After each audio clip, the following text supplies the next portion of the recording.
Halo semuanya, kami dari kelompok 1. Di sini kelompok 1 akan mempresentasikan tentang materi prinsip-prinsip manajemen keuangan daerah. Namun sebelum kami melanjutkan presentasi kami, izinkan saya untuk memperkenalkan anggota kelompok 1. Yang paling pertama itu ada saya sendiri selaku moderator, Renata Taung. Ada juga Eunika Lumenta, Linda Tamin, Fadel Muhammad, Pascalia Leo, Militia Aruperes, dan paling terakhir ada Marcelina Wati Tempobuan. Kita masuk ke dalam materi pengelolaan pendapatan. Pengelolaan pendapatan melibatkan perencanaan, pengorganisasian, pelaksanaan, dan pengendalian sumber pendapatan untuk memastikan keberlanjutan finansial dan pertumbuhan ekonomi. Kita masuk ke dalam aspek penting. Yang pertama, sumber pendapatan, identifikasi dan pemanfaatan berbagai sumber pendapatan seperti gaji, keuntungan bisnis, investasi, dan lainnya. Selanjutnya, strategi peningkatan pendapatan meliputi peningkatan produktivitas, diverifikasi sumber pendapatan, dan investasi dalam aset yang menghasilkan pendapatan. Selanjutnya ada perencanaan pajak. Yang dimaksud dengan ini adalah pengelolaan kewajiban pajak untuk meminimalkan pembayaran pajak tanpa melanggar hukum. Selanjutnya ada anggaran pendapatan, membuat proyeksi pendapatan berdasarkan data historis dan perkiraan ke masa depan. Selanjutnya kita masuk dalam pengelolaan penerimaan. Penerimaan mencakup semua uang yang diterima oleh individu atau organisasi dari berbagai sumber, baik dari hasil penjualan, pembayaran dari pelanggan, dan pendapatan lainnya. Di sini ada beberapa aspek penting. Yang pertama, proses penerimaan, yaitu sistem yang efisien untuk mencatat dan mengelola penerimaan uang tunai, transfer bank, dan metode pembayaran lainnya. Yang kedua, ada pengeluaran kas, yaitu memastikan bahwa kas yang diterima dicatat dengan akurat dan disimpan dengan aman. Yang ketiga di sini ada faktur dan piutang, yaitu pengelolaan faktur dan piutang untuk memastikan penerimaan dilakukan dengan tepat waktu dan mengurangi risiko piutang tak tertagih. Dan yang terakhir di sini ada rekonsiliasi bank, yaitu memastikan semua penerimaan tercatat dalam laporan keuangan dengan benar melalui proses rekonsiliasi bank secara berkala. Selanjutnya di sini ada pengelolaan pengeluaran uang. Pengelolaan pengeluaran uang di sini adalah proses pengendalian dan monitoring untuk semua pembayaran yang dilakukan oleh individu ataupun organisasi untuk berbagai kebutuhan dan kewajiban. Ada aspek penting di sini. Yang pertama ada penganggaran, yaitu membuat anggaran pengeluaran yang realistis berdasarkan kebutuhan dan prioritas. Yang kedua di sini ada kontrol pengeluaran, yaitu mengimplementasikan kontrol internal untuk mencegah pengeluaran yang tidak perlu atau pemborosan. Yang ketiga di sini ada pembayaran utang, yaitu manajemen pembayaran utang untuk menghindari denda keterlambatan dan menjaga hubungan baik dengan kreditur. Yang keempat di sini ada pengeluaran operasional, yaitu pengeluaran biaya operasional sehari-hari seperti gaji karyawan, biaya sewa, utilitas, dan lain-lain. Dan yang terakhir di sini ada pelaporan pengeluaran, yaitu mencatat semua pengeluaran secara detail untuk kepentingan dan pelaporan audit. Kita masuk kepada pokok-pokok perbendaharaan daerah. Pokok-pokok perbendaharaan daerah mengacu pada sistem dan prosedur pengelolaan keuangan yang diterapkan di tingkat pemerintahan daerah. Perbendaharaan daerah ini diatur oleh berbagai undang-undang dan peraturan pemerintah yang bertujuan untuk memastikan pengelolaan keuangan daerah yang akuntabel, transparan, dan efektif.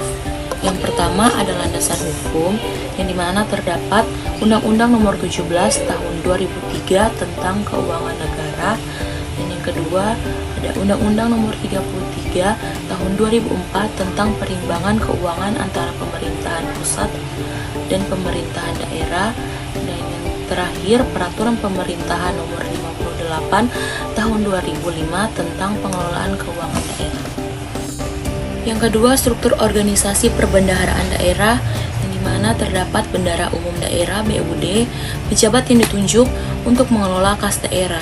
Yang kedua ada pejabat pengelolaan keuangan daerah atau PPKD, melakukan koordinasi dan pengawasan terhadap pengelolaan keuangan daerah. Yang ketiga ada SKPD, Satuan Kerja Perangkat Daerah, organisasi perangkat daerah yang mengelola anggaran anggaran dan belanja di tingkat operasional. Yang ketiga, siklus pengelolaan keuangan daerah. Yang pertama, perencanaan anggaran, di mana terdapat penyusunan APBD atau anggaran pendapatan dan belanja daerah, musyawarah perencanaan pembangunan atau musrenbang. Selanjutnya B, ada pelaksanaan anggaran. Pelaksanaan anggaran ini terdiri dari dua, yaitu ada penatausahaan keuangan daerah dan pengeluaran dan pembayaran. Selanjutnya C, ada pelaporan dan pertanggungjawaban. Di sini juga terdiri dari dua, yang pertama laporan keuangan daerah dan yang kedua ada audit oleh Badan Pemeriksa Keuangan atau BPK. Selanjutnya, pendapatan daerah. Pendapatan daerah terdiri dari beberapa sumber. Yang pertama, pendapatan asli daerah, yaitu pendapatan yang diperoleh daerah dari sumber-sumber dalam wilayahnya sendiri, seperti pajak daerah, retribusi daerah, hasil pengelolaan kekayaan daerah yang dipisahkan, dan lain-lain. Yang kedua, dana perimbangan, yaitu transfer dari pemerintah pusat ke daerah yang terdiri dari dana alokasi umum, dana alokasi khusus, dan dana bagi hasil. Dan yang ketiga, lain-lain pendapatan daerah yang sah, yaitu sumber pendapatan lain yang diakui sesuai dengan ketentuan perundang-undangan.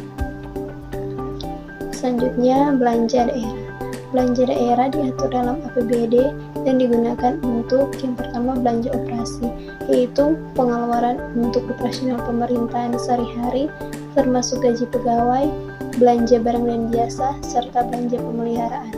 Yang kedua, belanja modal, yaitu pengeluaran untuk pembelian aset tetap seperti bangunan, jalan, dan peralatan. Dan yang ketiga, belanja tak terduga, yaitu pengeluaran yang tidak diperkirakan sebelumnya untuk menghadapi keadaan darurat. Dan selanjutnya kita masuk ke dalam materi akuntabilitas dan transparansi. Yang pertama, sistem informasi keuangan daerah atau SIKD, platform untuk mencatat, mengelola, dan melaporkan keuangan daerah. Yang kedua, transparansi anggaran, penyebaran informasi mengenai perencanaan, pelaksanaan, dan realisasi anggaran kepada publik. Dan di sini yang ketiga ada partisipasi masyarakat, melibatkan masyarakat dalam proses perencanaan dan pengawasan anggaran. Selanjutnya kita masuk ke defisit anggaran. Defisit anggaran terjadi ketika total pengeluaran pemerintah dalam satu periode fiskal, biasanya 1 tahun, melebihi total pendapatannya. Defisit ini dapat terjadi pada berbagai tingkat pemerintahan, mulai dari pemerintah pusat hingga pemerintah daerah.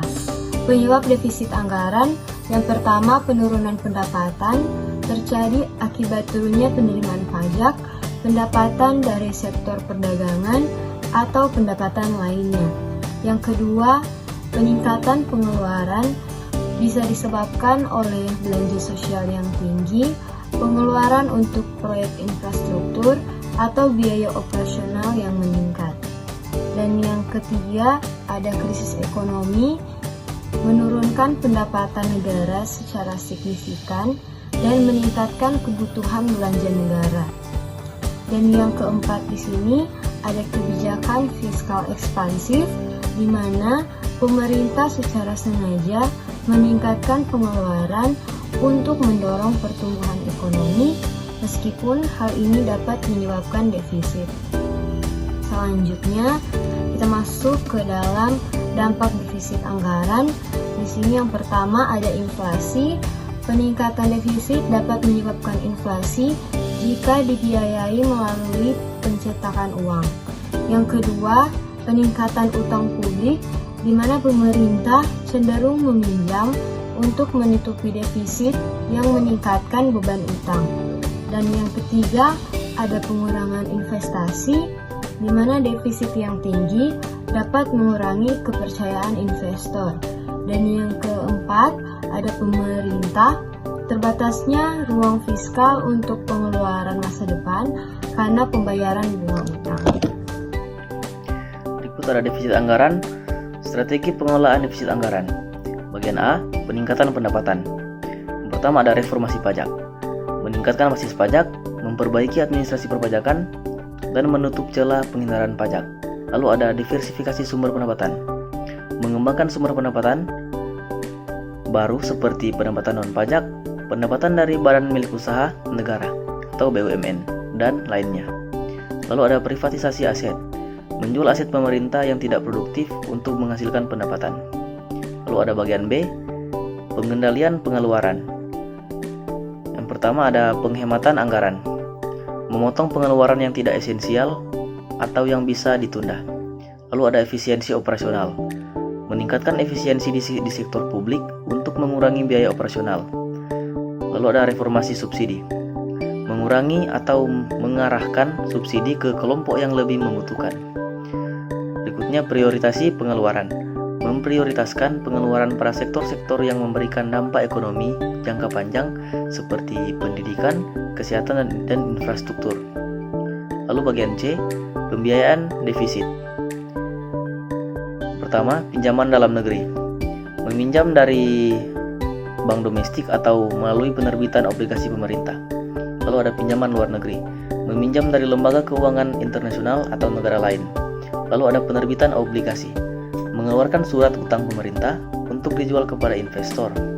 Lalu bagian D, kebijakan fiskal dan moneter. Yang pertama, kebijakan fiskal, menyesuaikan tingkat pengeluaran dan pendapatan pemerintah untuk mengelola defisit. Lalu kebijakan moneter, Bank Sentral dapat membantu mengelola defisit melalui pengaturan suku bunga dan kebijakan moneter lainnya. Sekian dan terima kasih.